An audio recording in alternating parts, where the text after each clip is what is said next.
संपर्क वाढत होता. 1 मे 1907 या दिवशी महाराष्ट्राची निर्मिती झाली. यशवंतराव चव्हाणांनी हा महाराष्ट्राचा मंगल कलश आणला अशी चर्चा सगळीकडे होत होती. आणि आम्हा सगळ्यांना चव्हाण साहेबांच्याबद्दलचा प्रचंड आकर्ष. त्यांची भाषणं कुठं असली तर ती ऐकायला जावीत. त्यांचं भाषण म्हणजे मराठीचा उत्तम नमुना असायचा. आणि ती सगळी संधी आम्ही कधी सोडत नसे. आणि त्यामुळं हळूहळू त्यांच्या विचाराच्या जवळ आम्ही जायला लागलो. काँग्रेसच्या विचाराच्या. माझं घर हे काँग्रेसच्या विचाराचं नव्हतं. माझं घर हे शेतकरी काँग्रेस पक्षाच्या विचाराचं होतं. माझे वडील बंधू ते हयात नाहीत. ते शेतकरी काँग्रेस पक्षाचे जिल्ह्याचे मोठे नेते होते. वसंतराव पवार त्यांचं नाव. आणि अनेक सगळं घर माझ्या आईचं ते एक वैशिष्ट्य असं आहे की ती 1936 साली पुणे लोकल बोर्डाला निवडून आली. त्यावेळी लोकल बोर्डाला एक जागा महिलांची असायची. आणि ती एक जागा त्याच्यासाठी ती निवडणुकीत लढली आणि निवडून आली. पण तिची मानसिक अवस्था, वैचारिक अवस्था त्या काळात जरी काँग्रेसच्या विचाराची असली पण डाव्या विचाराची होती. आणि त्यामुळे तीही तशी शेका पक्षाच्या विचाराची होती. आणि त्याच काळात मी मात्र यशवंतराव चव्हाणांच्याकडे आकर्षित झालो. त्यामुळे घरातल्या लोकांचं वातावरण वेगळं, माझं वेगळं, ही एक चमत्कारिक अवस्था त्या ठिकाणी होती. मला आठवतं आहे की 1 मे 1907चा मी पुणे युवक काँग्रेसचा सदस्य झालो. आणि त्यावेळेला वंदनाताई इथं बसल्या, त्यांना ठाऊक आहे पुण्याच्या काँग्रेस हाऊसवर संध्याकाळी काँग्रेसच्याबद्दल असता असलेले सगळे लोक तिथल्या कचेवर जमायचे. त्या जमाखोरांच्यामध्ये मी सुद्धा जायला लागलो. हळूहळू संघटनेचं काम बघायला लागलो. त्याच्यामधून संपर्क वाढला. आणि 3-4 वर्षाच्या नंतरच पक्षाच्या वडीलधाऱ्या नेत्यांनी मला मुंबईला काम करायला या, संघटनेची जबाबदारी घ्या म्हणून मला मुंबईला निमंत्रित केलं. आणि पुण्यातला माझा मुक्काम हल्ला. आणि टिळक भवन जे खेड गल्लीमध्ये आहे, काकासाहेब गांधी मार्ग असं हल्ली म्हणतात त्याला, तिथं मी राहायला लागलो. आणि त्याचा फायदा एक झाला की महाराष्ट्रातल्या जिल्ह्यात तरुणांशी अशी संपर्क वाढला. संघटनेमध्ये काम करायची संधी त्याच्यामध्ये मिळाली. नंतरच्या काळामध्ये आणखीन एक फायदा झाला की टिळक भवनातच राहायचं. आणि ते राहत असताना त्यावेळेला अनेक वडीलधारी नेतेसुद्धा हॉटेलमध्ये उतरत नव्हते, सर्किट हाऊसमध्ये उतरत नव्हते. एक तर कार्यकर्त्याच्या घरी किंवा पक्षाच्या कार्यालयामध्ये. आणि त्यामुळे माझा मुक्काम पक्षाच्या कार्यालयात आणि दौऱ्यामध्ये कार्यकर्त्यांच्या घरी याच्यामुळे संपर्क खूप वाढला. आणि त्याचा फायदाही झाला. हळूहळू केंद्र सरकार म्हणजे राष्ट्रीय पातळीवर युवकांचं काम जे करत होते त्यांच्याशी संपर्क आला. श्रीमती इंदिरा गांधी यांच्याशी संपर्क आला. आणि आणखी एक मोठी संधी माझ्या आयुष्यात मला मिळाली. एक युनेस्को यांच्या वतीने एक संस्था चालते, तिचं नाव वर्ल्ड असेंब्ली ऑफ यूथ. जगातल्या तरुणांची एक आंतरराष्ट्रीय पातळीवरची संघटना. आणि त्या संघटनेच्या वतीनं तरुण कार्यकर्त्यांना संधी द्यायची, वेगवेगळ्या क्षेत्राच्या राजकारणाच्या लोकांच्याशी सुसंवाद साधायची.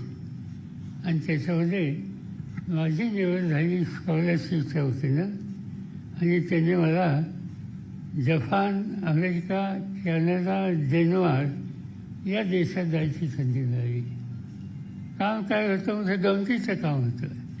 जपानला आम्ही गेलो तर तिथं या युनेस्कोनं मला देहूत केलं तिथल्या प्रधानमंत्र्यांच्या कार्यालयात.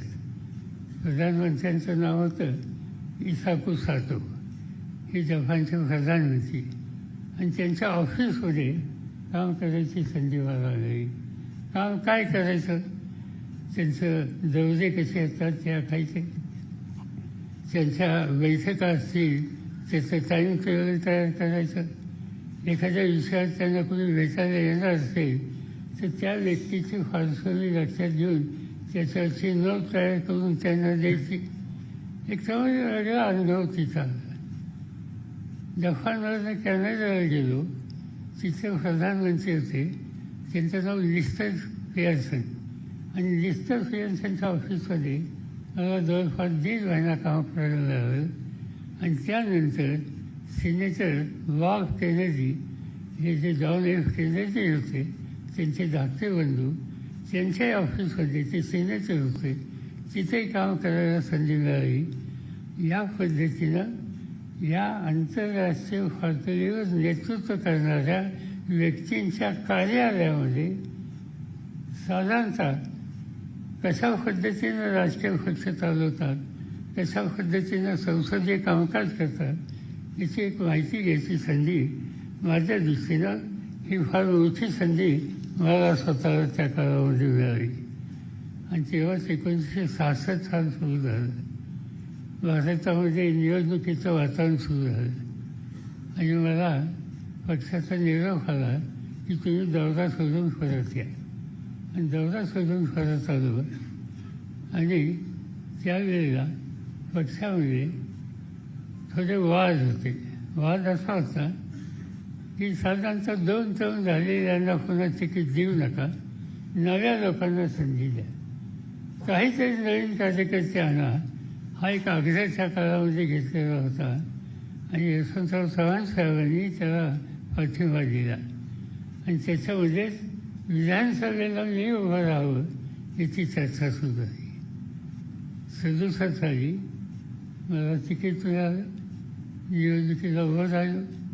माझ्या विरुद्ध सरकाराची एक शक्तिशाली बलाढ्य व्यक्ती उभी होती. इलेक्शन त्याचं सोपं वाटत नव्हतं. पण अनेक वर्ष युवकांच्या चळवळीत काम केल्यामुळं आणि विशेषतः विद्यार्थी चळवळीत काम केल्यामुळं या सगळ्या तरुणांनी आपली शक्ती एकत्र केली आणि माझी निवडणूक हातात घेतली.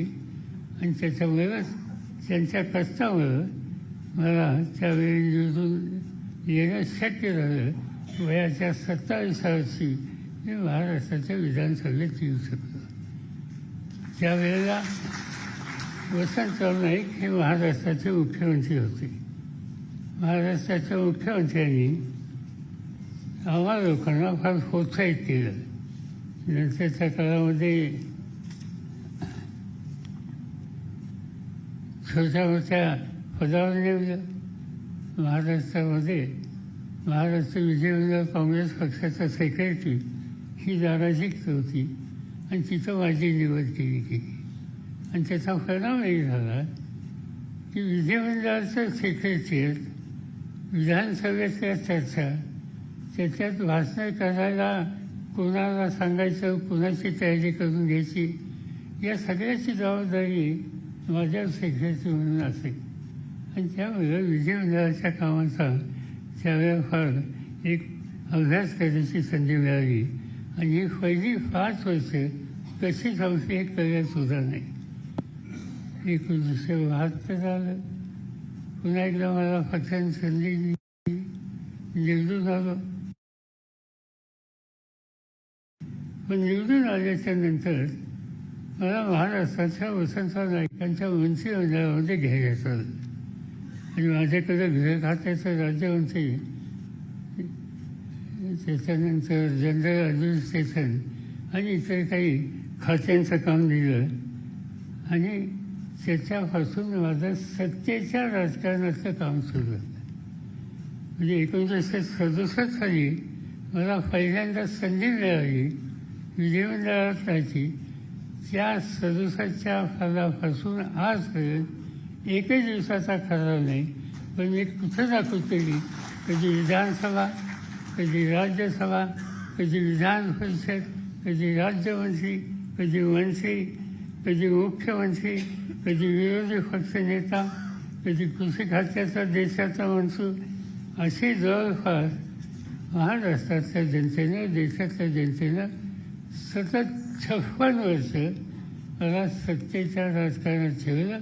आणि त्याच्यामध्ये तुम्हा सगळ्यांचा हातभार हा त्याच्यामध्ये फार महत्त्वाचा आहे. तो मी कधी काही थांबलेली नाही. आता इतके वर्ष गेल्याच्या नंतर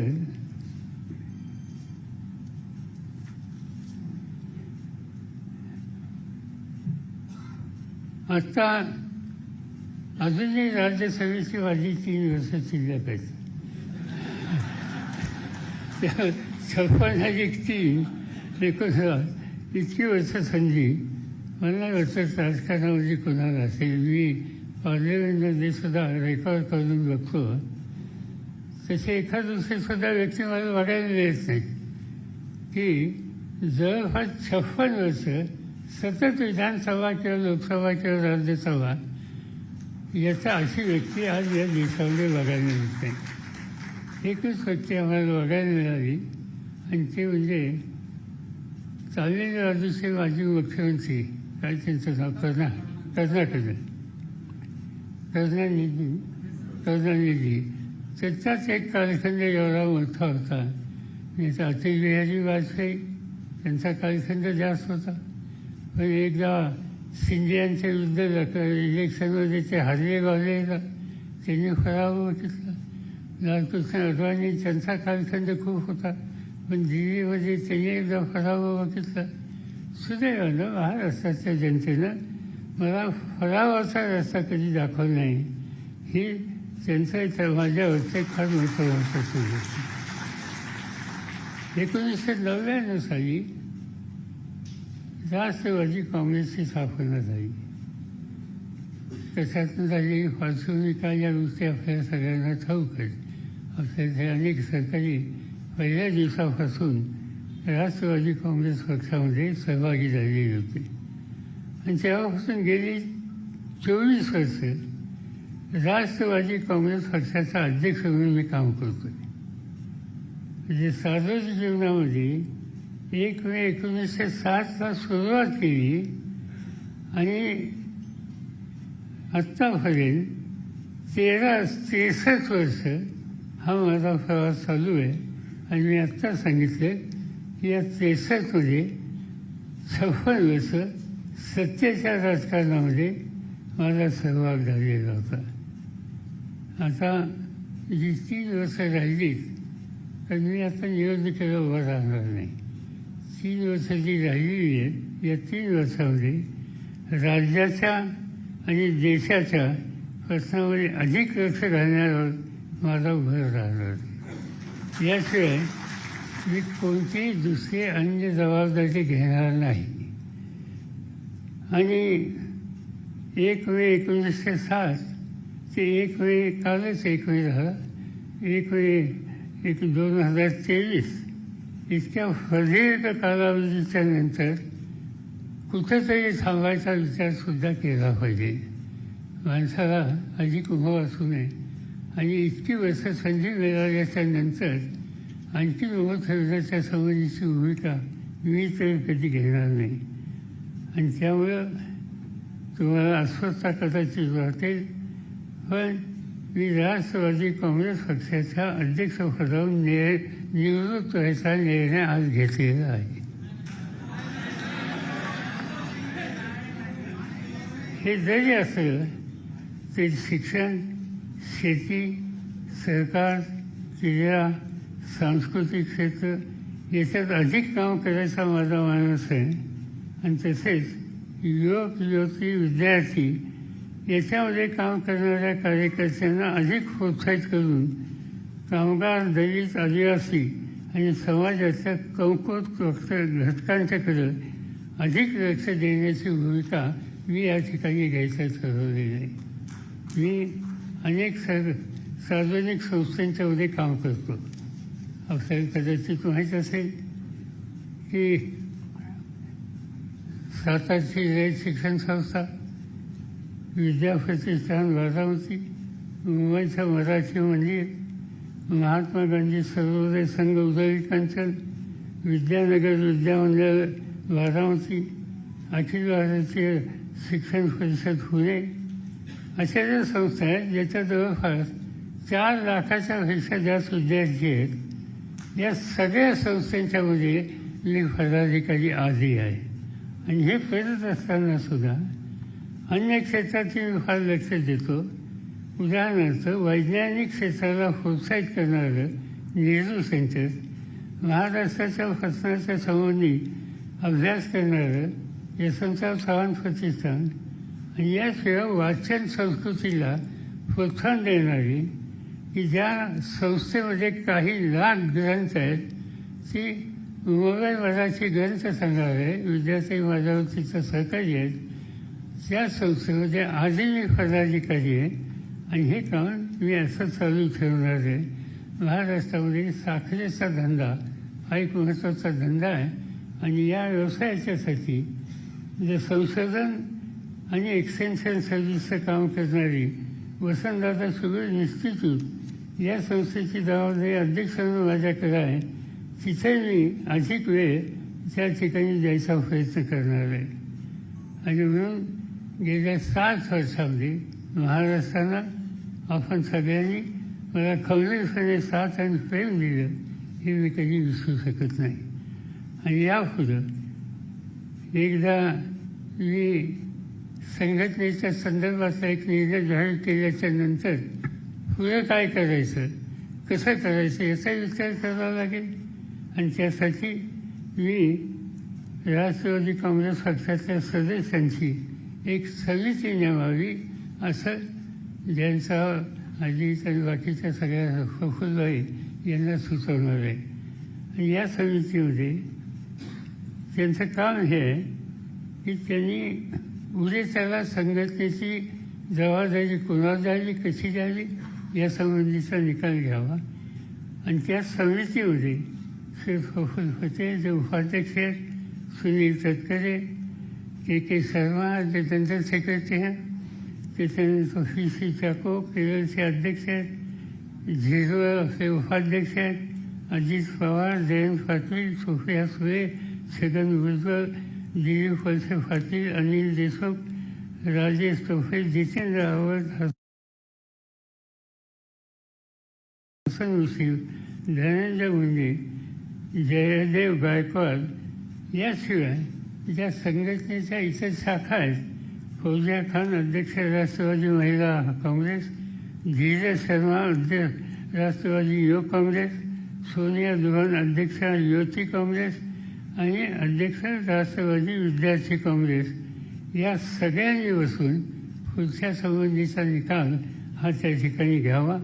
आणि हे निकाल घेत असताना अधिक वेळ देणारा, सगळ्यांना बरोबर घेऊन जाणारा या सगळ्याचा विचार हा प्रकर्षानं करावा. मित्रांनो, मी अध्यक्षपदावरून जरी निवृत्त होत असलो तर माझी निवृत्ती सार्वजनिक क्षेत्रात नाही. माझी निवृत्ती गेले 7 वर्ष, 7 दशकापासून अधिक काळ जन्मांसाठी काम करत गेलो. त्या वेळेत कुठेही खंड पडणार नाही. या उलट मला सार्वजनिक कामामध्ये अधिक वेळ देता येईल. मी कुठेही असो, पुणे असो, बारामती असो, मुंबई असो, दिल्ली असो, आपणासाठी नेहमीप्रमाणे सकाळपासून उपलब्ध राहीन. जनतेच्या अडचणी प्रश्न सोडण्यासाठी कष्ट करेन. आत्ताच महाराष्ट्रामध्ये हा जो वारसूचा प्रश्न झालेला आहे आणि ज्याच्यामध्ये संघर्ष सुरू झालेला आहे आणि तिथल्या लोकांचे, शेतकऱ्यांचे काही जास्त प्रश्न आहेत, त्यांच्याशी कालच माझी बैठक झाली.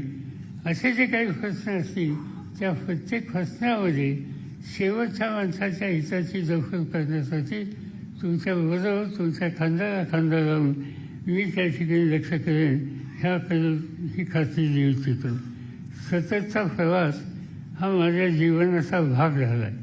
मी आपल्या भीतीसाठी सार्वजनिक कार्यक्रम समारंभासाठी बोलवून येत राहील.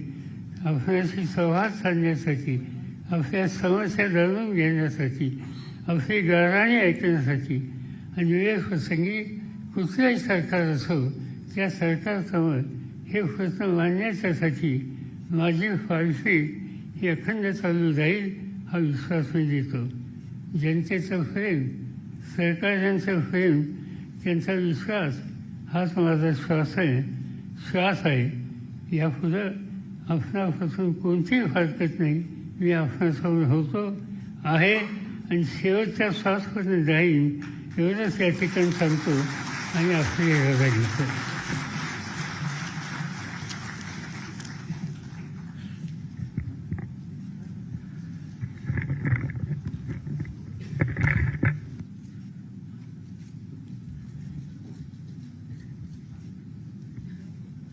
या गोष्टीनंतर वेगळं काही बोलावं असं नाही. तुम्हाला आणि मला सगळ्यांनाच स्तब्ध करून टाकणारी आणि निशब्द करणारी गोष्ट आहे. या कार्यक्रमासाठी जे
साहेब हा निर्णय माघार घेत नाही तोपर्यंत आम्ही सभागृह सोडणार नाही.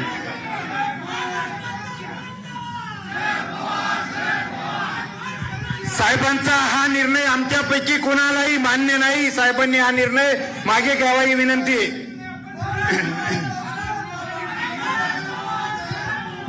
सगळ्या कार्यकर्त्याच्या भावना आहेत. साहेब आपण हा निर्णय माघारी घ्यावा ही सगळ्या कार्यकर्त्याची आपल्याला कळकळीची विनंती आहे.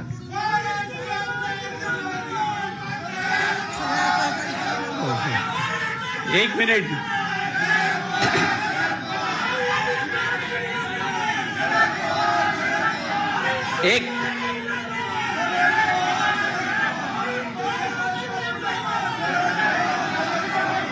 एक मिनिट. पवार साहेबांनी लोकांच्या भल्यासाठी काम केलेलं आहे आणि आपलीच आवश्यकता देशाला आहे, महाराष्ट्राला देशाला आहे. धोरणात्मक निर्णय देशामध्ये जातीवादीचं कहर माजलेला आहे. आपल्याशिवाय दुसरा नेता देशामध्ये नाही. तो सर्व धर्म ही जी भावना जागृत करण्याकरता आपलीच आवश्यकता आहे. साहेब आपण निर्णय मागे घ्यावा नम्र विनंती आहे. पक्षाला वंचित ठेवून तुम्ही राजकारण साहेब करू शकणार नाही अशी सर्व कार्यकर्त्यांच्या तर्फे मी तुम्हाला विनंती करते. साहेब कृपया हा निर्णय जोपर्यंत मागे घेत नाही आम्ही सभागृह अजिबात सोडणार नाही. आम्ही इथे बसून राहू. आपण निर्णय मागे घ्या. कृपया निर्णय मागे घ्या.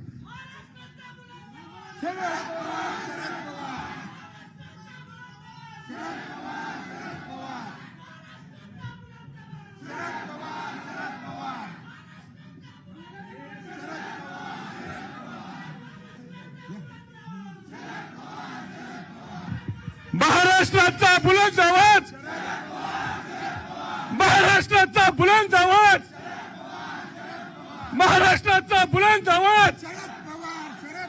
पवार सब तुम आगे बढ़ो, पवार सब तुम आगे बढ़ो.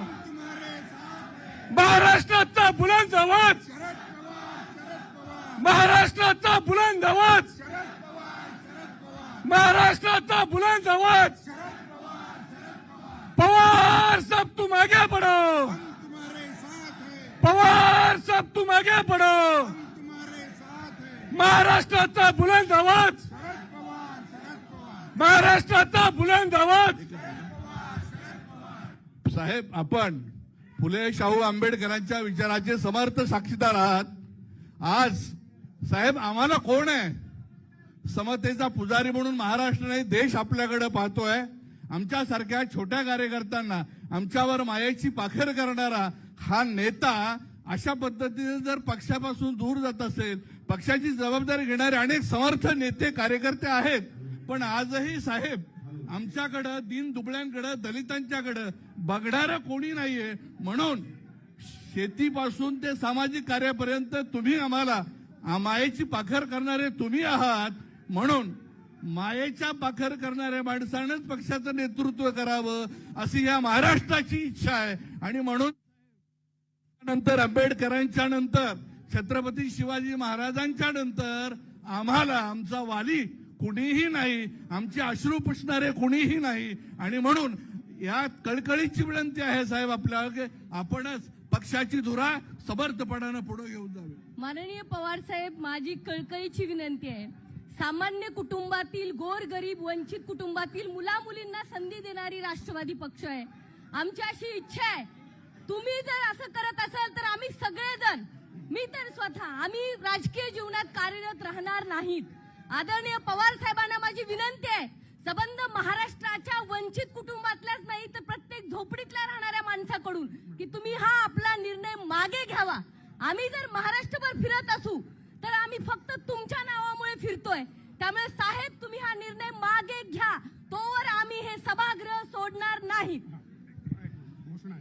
आदरणीय साहेब, 1982 पासून आज मी आपल्या सोबत काम करत आहे आणि ते काम करत असताना महाराष्ट्राचा बुलंद आवाज,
बाहेर जाऊ नये ही माझी विनंती आपली सगळ्यांना राहणार आहे.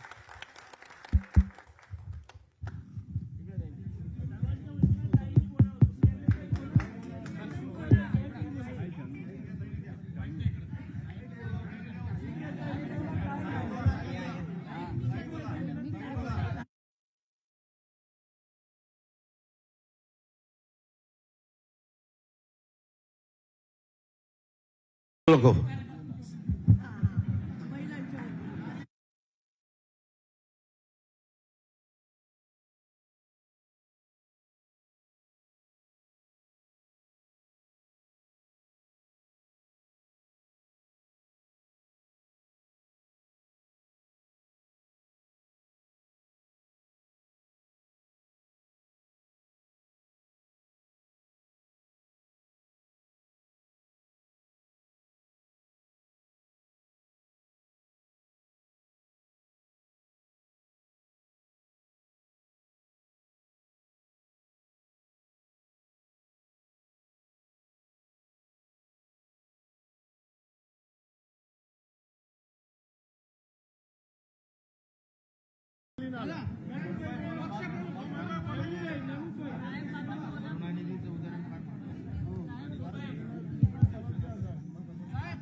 साहेब आपण हयात अध्यक्ष राहा आणि पक्ष प्रमुख म्हणून कोणाला तरी जबाबदारी द्या, एवढी विनंती आहे.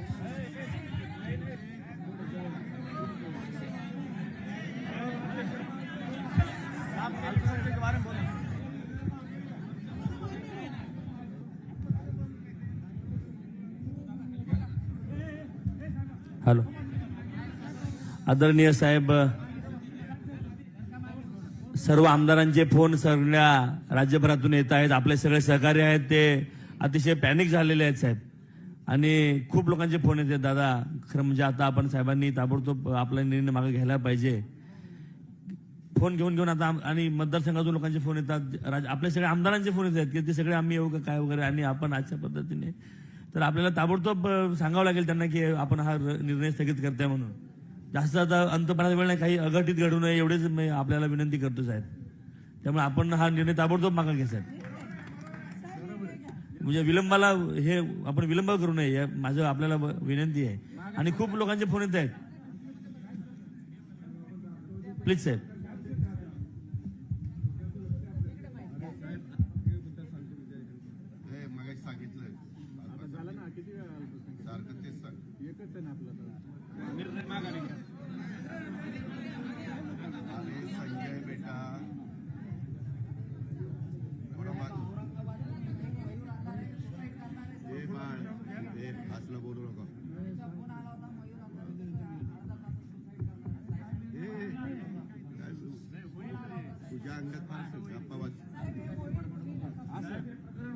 आवाड साहेब असं काहीतरी 2-4 लोक बघा करतील तुम्ही आमचा निर्णय मागे घ्यायचा.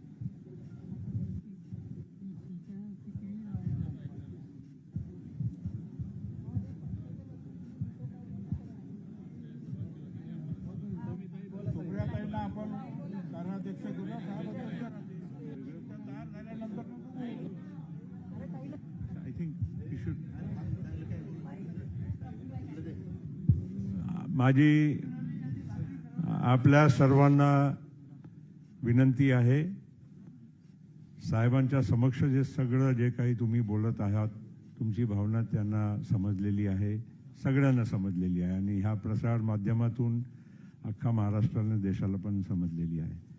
म्हणून त्या विषयामध्ये काही आता परत ती चर्चा करणं योग्य नाही. साहेबांना आता आम्ही अनेक जबाबदारीनं आम्ही जयंतराव दादा आम्ही सगळे तुम्हाला इथे सांगत आहोत की साहेबांना आम्ही ही विनंती केली आता जे जरी ते बोलले, थोडा आत्ताच्या आत्ता साहेबांच्यावर दबाव नको. आम्ही सगळे प्रमुख लोक आजच म्हणजे उद्याची गोष्ट नाही, आजच आम्ही साहेबांच्या बरोबर नंतर चर्चा करू. अशा ऐका हो, हात जोडून तुम्हाला विनंती करते, ऐका हो. अरे ऐका हो बाबा. असा अरे बाबा, जे तुमच्या मनात आहे तेच आमच्या मनात आहे. आम्ही अरे पण काही अरे कमिटीचा विषय अरे कमिटीचा विषय नाही. आम्हीच लोक बोलणार आहोत, काही कमिटीचा विषय नाही आहे. आम्ही काय साहेबांना काही दुसरा काही थोडी सुचवणार आहोत की तुम्ही तुमच्या पद्धतीनं निर्णय करा. आम्ही तुमची भावना, पण थोडं म्हणजे असं आहे, त्याची थोडी पद्धतशीर आम्हाला करू दे, अशी आमच्याकडून तुम्हाला विनंती आहे. आता ठीक आहे. आता अरे हो, तो तेच आम्ही सांगतोय ना, या हॉलमध्ये अशा पद्धतीनं सगळ्यांच्या समक्ष आम्ही काय साहेबांच्या बरोबर चर्चा करणार, आम्हाला कळू तरी द्या. अरे सगळेच प्रमुख लोक राहणार आहे ना. अरे साहेब एका बाजूला आपण साहेबांच्या वय प्रकृती, अरे ऐका ना हो बाबा, काय एक माणूस घोषणा देत राहील तर कसं होणार. अरे शांत राहा ना बाबा. आम्ही या सगळ्यांच्या देखील काय साहेबांच्या बरोबर काय व्यवस्थित चर्चा करू शकतो का. तुम्ही लोक इथे सगळे ज्या पद्धतीनं बोलतात, मीडिया समक्ष आहे, आम्हाला जरा शांतपणे साहेबांच्या बरोबर सगळ्यांना म्हणजे 10-12 लोकांना बोलू तरी द्या. अरे हो, पण एका बाजूला आपण म्हणतो साहेबांची वय, साहेबांची प्रकृती, तर हे काय पद्धत आहे का त्यांच्या वयात आपण या पद्धतीनं त्यांना म्हणजे त्रास देणार. थोडं शांत राहा ना. आम्ही तुमच्या मनासारखा घडवून आणतो, पण थोडा तर वेळ द्या. तर त्याच्यासाठी वेळही तुम्ही देणार नाही. हे अशा पद्धतीनं एवढा मोठा माणसाला तुम्ही असं नाही करू शकत. ते जे बोलतात समजून विचारून त्यांनी सांगितलं असेल, त्यांचा निर्णय जरी ठाम असेल, आम्ही पण सगळेच त्यांच्याच परिवारातले आहो ना. आम्ही त्यांचेच म्हणजे ट्रेनिंगमध्ये आम्ही मोठे झालेले आहोत. सगळे त्यांच्या एक कुटुंब आहे, राष्ट्रवादीचं कुटुंब म्हणजे शरद पवारांचं कुटुंब आहे. आम्ही सगळे त्यामध्येच आहो ना. प्लीज माझी विनंती आहे, जर तोडगा जर यामधून मार्ग काढायचे असेल तर आम्ही जे सुचवतो त्या पद्धतीनं प्लीज आमची विनंतीला मान द्या. बाकी काय होत महबूब, असा काय होत नाही. सगळे लोक म्हणजे आता दादानी पण सांगितलं, बाकीचे सगळेच लोक, मी जे बोललो, मी जयंतरावशी पण सल्ला घेतली, त्यांची पण केली, त्यांच्या पण म्हणणं बरोबर आहे की अशाच पद्धतीनं करायला पाहिजे. भुजबळ साहेब, तुम्ही पण सहमत आहात का या पद्धतीनं जर आपण केलं तर. अरे हे काय असं नाही चालत बाबा. अरे वरती म्हणजे पण ह्या रूमच्या बाहेर तर जावं लागेल ना. संजय गप्पा बस बाबा. आता हे महबूब, उपोषण, हे ते सगळ्या गोष्टी आम्ही पण तुमच्या सोबत बसवतो. आम्ही काय मूर्ख आहेत काय, तुलाच हे करताय काय. अरे बाबा एक मिनिट. तुम्हाला सगळ्यांना माहित आहे साहेब मर्यादित जेवण करतात. वेळ किती झाली, सकाळपासून ते आले, त्यांना थोडा जेवण करू द्या, थोडा विश्रांती घेऊ द्या. नंतर जरा शांत मनाने, शांत डोक्याने आम्ही सगळे लोक साहेबांच्या बरोबर चर्चा करू. आजच जरा काहीतरी त्यांच्या वय, प्रकृती, त्यांची तब्येत, असं जेवण नाही झालं त्यांना थोडा विश्रांती करू द्या. हे काय म्हणजे काय, त्यांना जेवू द्यायचं नाही का आपल्याला. मर्यादित जेवण असते, त्यांची वेळ झाली आहे. प्लीज असा नको प्लीज. आम्ही तुम्हाला सगळे हात जोडून विनंती करतो. आम्ही सगळे लोक तुमच्या मनासारखा घडून आणायचा पूर्णपणे प्रयत्न करू, शेवटपर्यंत प्रयत्न करू. नाही आता इथे थांबून काय उपयोग आहे. साहेबांना जेवण करू द्या, तास अर्धा तास विश्रांती तरी करू द्या, मग नंतर आम्ही जाऊ ना त्यांच्या भेटायला.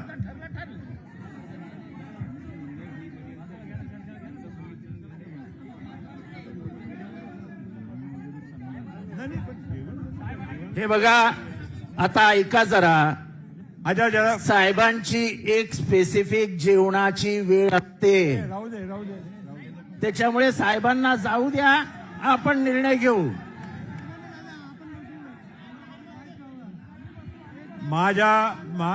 आपल्या सगळ्यांना परत मी विनंती करतो, आम्ही सगळे इथे पुढारी बसलेले आहोत, सगळ्यांच्या वतीनं मी तुम्हाला सांगतो, तुमच्या मनासारखा असा काही पद्धतीनं काही साहेबांची आम्हाला बसू तरी द्या. आम्हालाही शॉक बसलेला आहे. साहेबांनी आम्हाला एकालाही विश्वासात घेतला नव्हता. आम्हाला एकालाही अशी सूचना की संकेत नव्हता की आज काय बोलणार आहे साहेब. तुम्ही जसे आले तसेच आम्ही आलो आणि आम्हाला अजिबात अंदाज नव्हता की साहेब असा निर्णय घेतील. अरे बस ठीक आहे, तो ठीक आहे साहेबांना अर्धा तासभर जेवण विश्रांती आम्हाला करू द्या प्लीज.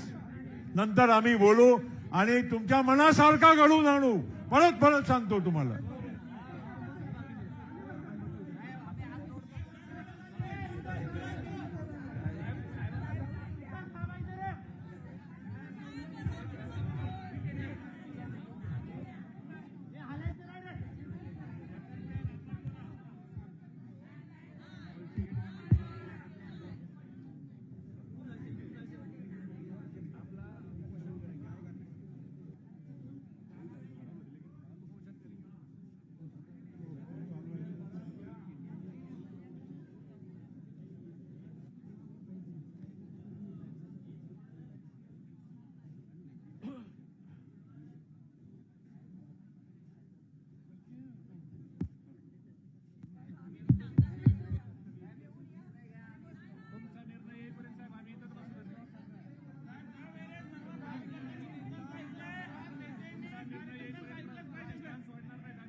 माणसं बाहेर गेलेला नाही आणि कोणी जाणार नाही तोपर्यंत साहेब निर्णय घेत होईपर्यंत साहेब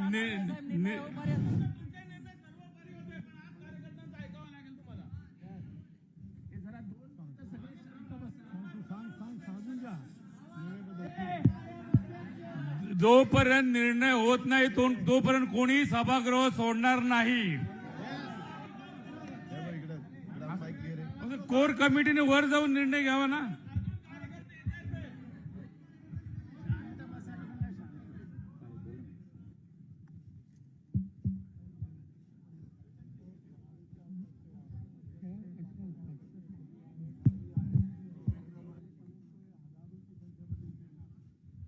जरा शांत बसाल का तुम्ही लोक सगळे. आता कोणी सूचना करू नका. सूचना नको, घोषणाबाजी नको. शांत राहा. जरा 2 मिनिटं माणसाला शांत मनाने थोडा विचार करण्यासाठी पण तुम्ही संधी देणार नाही. फक्त शांत राहा. तुम्ही शांत राहा ना. परत का बोलतात.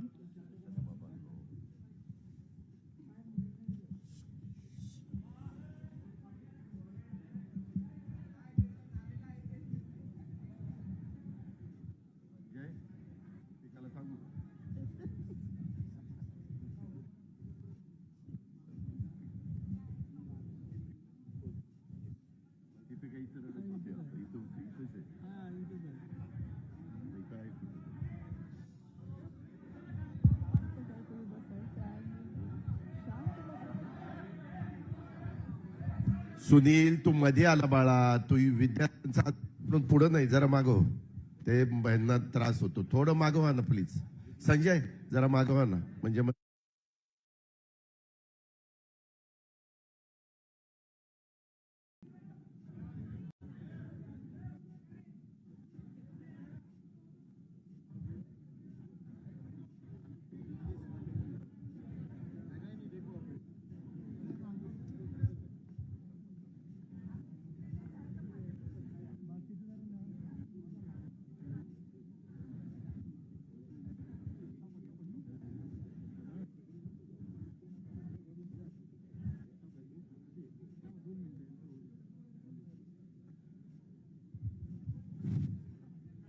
आपण साहेबांना थोडा जाऊ द्यायचा की नाही थोड्या वेळ? नाही अरे काय म्हणजे काय तुम्ही माझे असं बोलतात? थोडा तरी शांत राहा संजय, ना. काय चाललंय रे तुझं बाळा? अशी काही पद्धत असते का?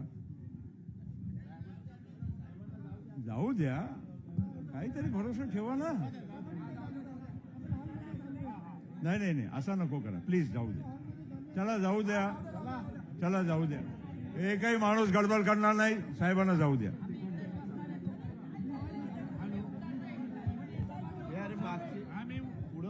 मुली बसल्या जरा मागं व्हा.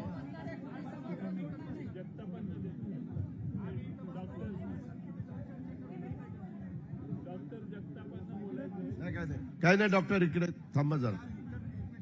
डॉक्टर, तुमचा निरोप मिळालाय.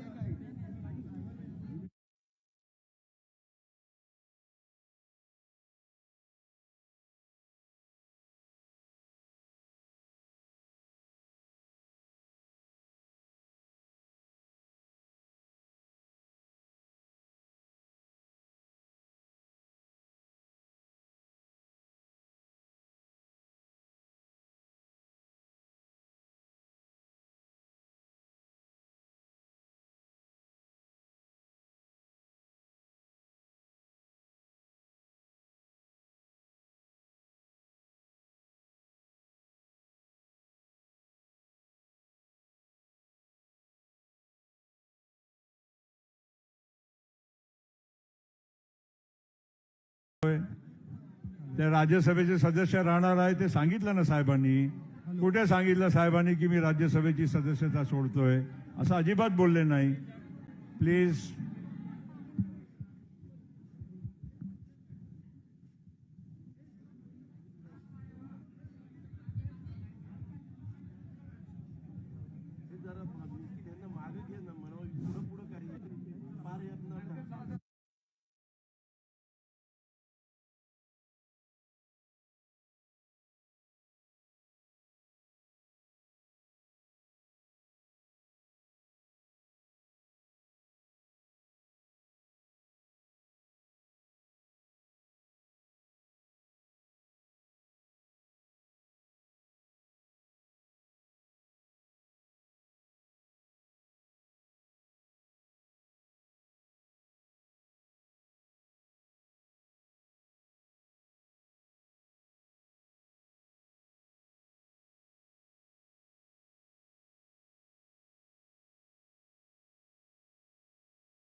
आप सभी का सुने, हमारा भी सुनिए.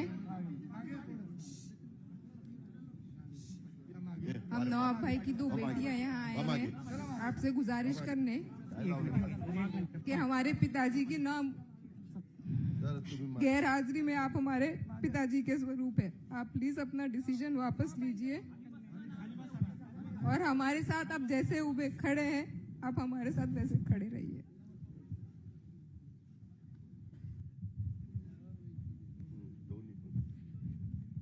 साहिब, आपका ये डिसीजन शायद हमारे लिए अच्छा नहीं होगा. इस वक्त आपने हमारा बहुत साथ दिया है. हम चाहते हैं कि आज भी आप हमारे पिताजी की जगह खड़े रहे और हमारा साथ दें. धन्यवाद. आम्ही सगळे आतापासून जोपर्यंत तुमचा निर्णय होत नाही तोपर्यंत अन्न पाणी त्याग करून उपोषण करणार आहेत इथंच.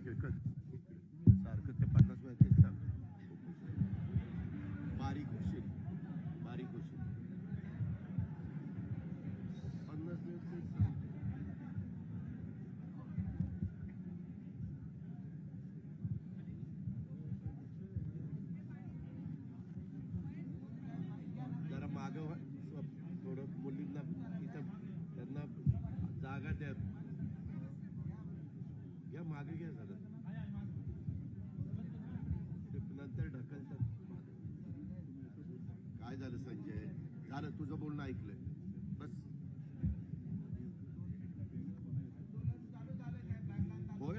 बस.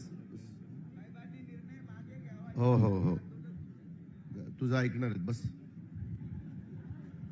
अरे बस म्हणलं ना.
तर सगळ्यांची मगाशी संपलेली माझी आपल्याला सगळ्यांना विनंती आहे, आता पवार साहेबांना घरी जाऊ द्या.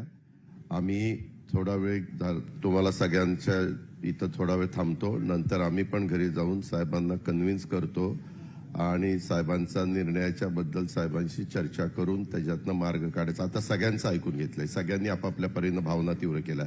आता संजयनी पण सांगितलं की आता वेगवेगळ्या मतदारसंघामध्ये देखील कार्यकर्ते फार नाराज झालेले आहेत आणि ते त्यांचं मत तिथं व्यक्त करतायत.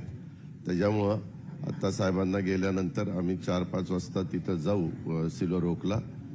साहेबांना सांगू आता साहेब एवढं सगळं झालेलं आहे तर आपण थोडंसं तुला 1 मिनिट त्या संदर्भात साहेबांना आता जाऊ दे. तिथं संध्याकाळी आम्ही जाऊ आणि साहेबांशी चर्चा करून ह्याच्यातनं तुमच्या मनासारखा मार्ग काढण्याचं करू. नाही काय नाही करू म्हणल्यावर तुमच्या मनासारखं करू म्हणलं ना.